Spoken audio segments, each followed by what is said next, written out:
The Mind of Napoleon. Guys, I know I told you in the last video that I was going to make a part 2. I would suggest you go watch that one as well. It doesn't really matter what order. All this stuff is so good.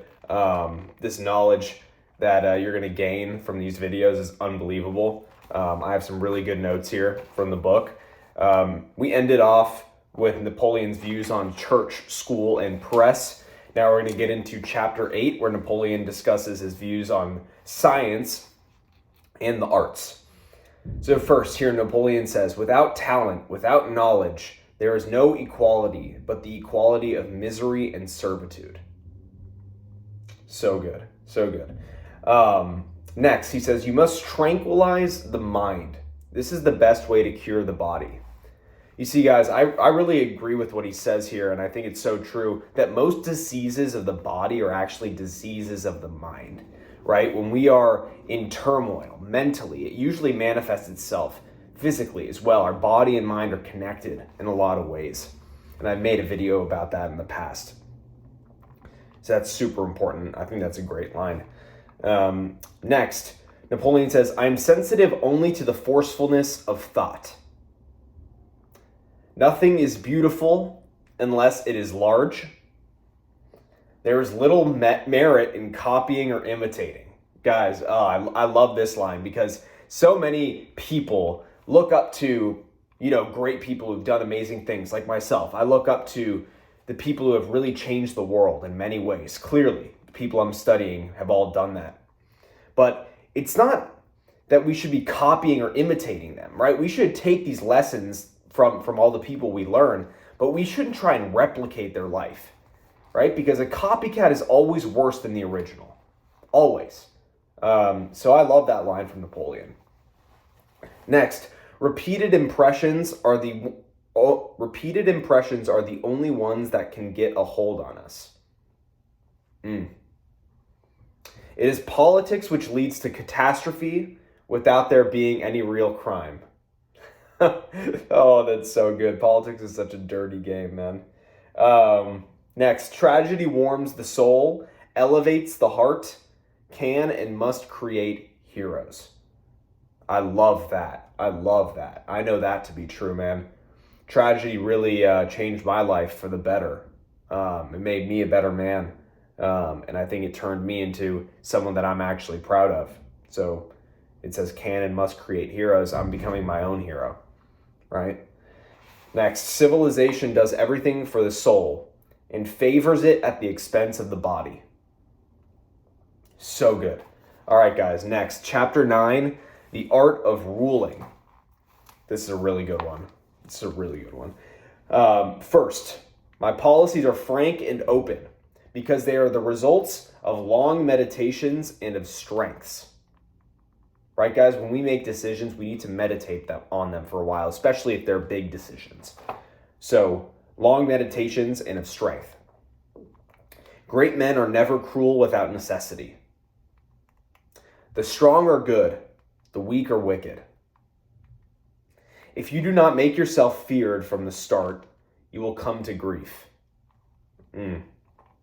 That's good. Men who have changed the world achieve their success by stirring the masses.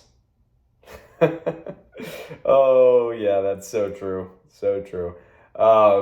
Silence often produces the same effect as wisdom.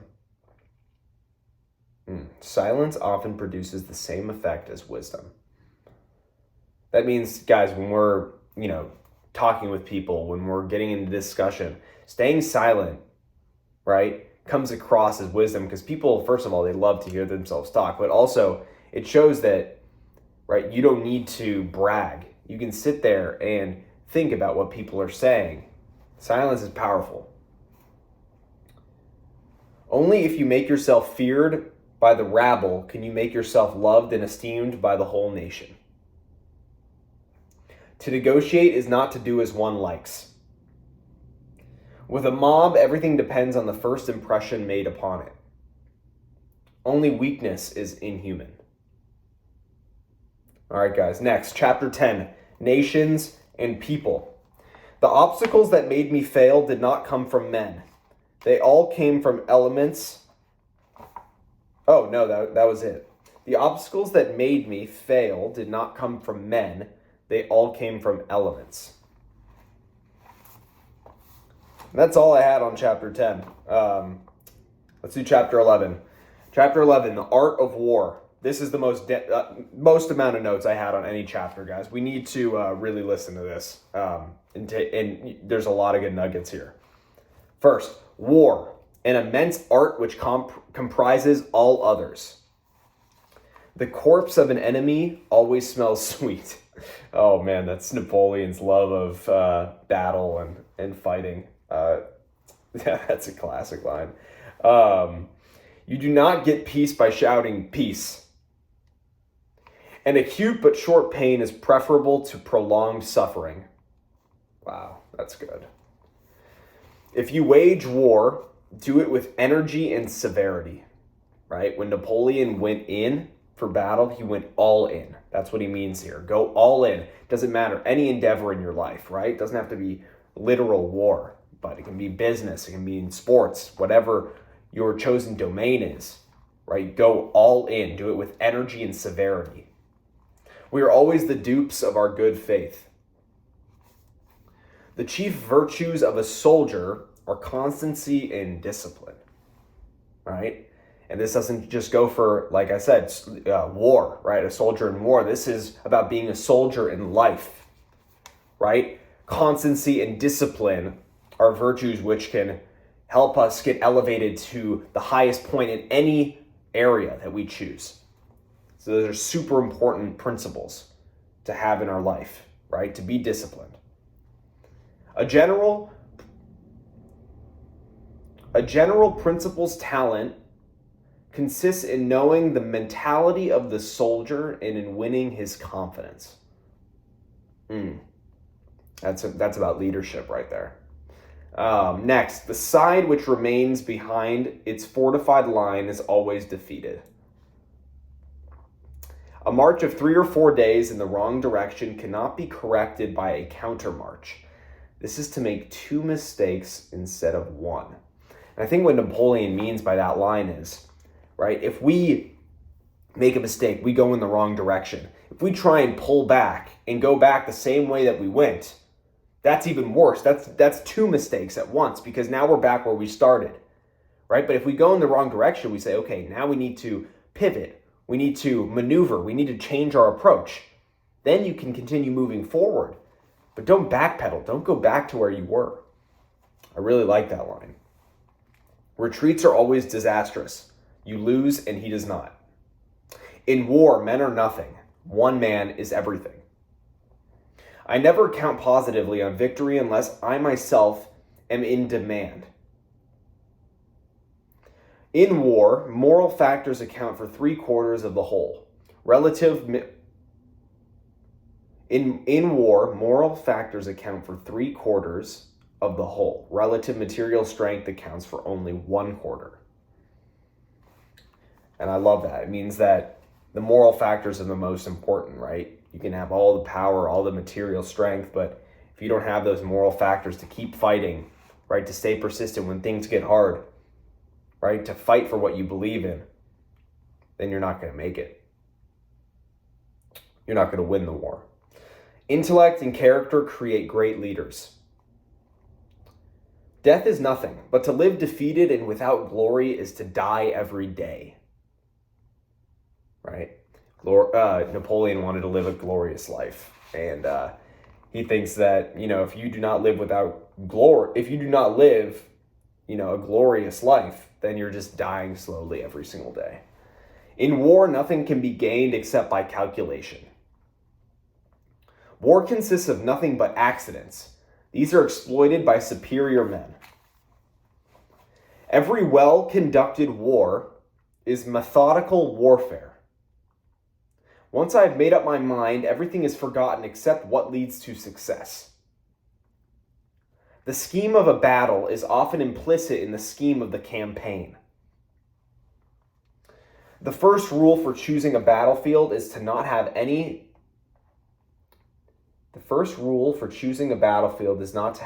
defiles at one's rear. So that's the art of war, guys. Next, Chapter 12, Projects and Prophecies. As soon as I cease to be feared, my empire will be destroyed. Right? Napoleon wanted to be a feared man because he knew that if he wasn't feared, people would overtake him and destroy what he'd built. It takes more than one man to consolidate a monarchy. They don't like me, but they fear me, and that's good enough for me. There cannot be an alliance of everybody with everybody. It would become useless. All right, guys, chapter 13. The tyrant speaks. From the sublime to the ridiculous, there is but one step. I like that. From triumph to fall, there is but one step. So, guys, we're on this verge to becoming victorious in whatever we're going to do in life.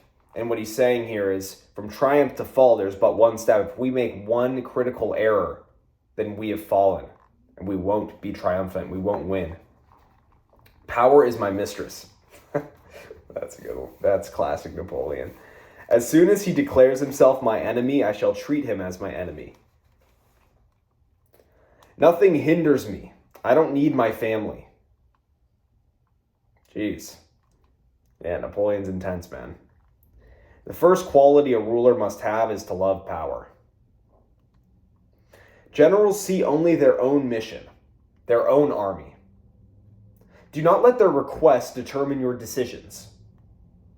Friendship must show itself in deeds and services. I don't want anyone here who doesn't like me. And when I read that line, it kind of reminded me of Elon a little bit, where he kind of fired everyone at Twitter who didn't like him or talked about, him acquiring Twitter and not liking that decision. That just kind of reminded me of that. Obviously, Elon, another super powerful man. Next, a god of war and the god of success are marching beside me. As soon as a man becomes a king, he is set apart from other men. So this just really shows Napoleon's views on, who he was, how he was separated from the rest of the crowd. He really did believe himself to be a godly figure who was separated from everyone else. He was a giant amongst men in his mind. Chapter 14, this is the last chapter, guys. Napoleon surveying his career. This is his thoughts on his career. So let's see what he says.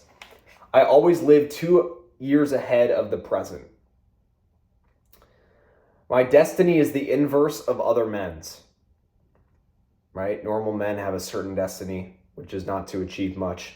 And what he's saying is, I'm the inverse of normal men. I had a taste for founding, not for owning. So Napoleon had that founder mentality, just like us who want to be entrepreneurs, many of us. He had that founder's mentality. He didn't want to own France. He wanted to found an entirely new civilization. I wanted to rule the world. And in order to do this, I needed unlimited power. Fair play. France needed, oh, this is my favorite line, guys. France needed me more than I needed France. Oh my God. Yeah, that kind of shows Napoleon's, I guess, arrogance, you can call it. That'd probably be the right word. It's so funny. As soon as I was in command, I no longer recognized either a master or laws. Wow. Glory links the past with the future across a bottomless abyss. And then the final line here, guys. The day's victory was always forgotten in the preoccupation with the necessity of winning a new victory on the morrow. And that's the mind of Napoleon. Guys, that last line, we cannot be okay with having today's success, right? I remember another line I heard recently that, if you go to sleep on a success, you'll wake up with a failure, right? So a lot of people, they get to where they want, right? They set a goal, they get there, and then they're good. And they really sit on their success for a while, not going after anything new, right? Being okay with where they are. They're happy. They're satisfied. Napoleon never got satisfied. Sure, he had a victory one day, but immediately, his mind went to, okay, what's next? What's there to do tomorrow? And that's the never-ending drive and ambition that I think is required to achieve great things.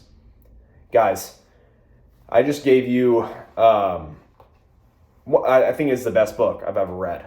Most powerful book I ever read, condensed into 30 minutes across 2 videos.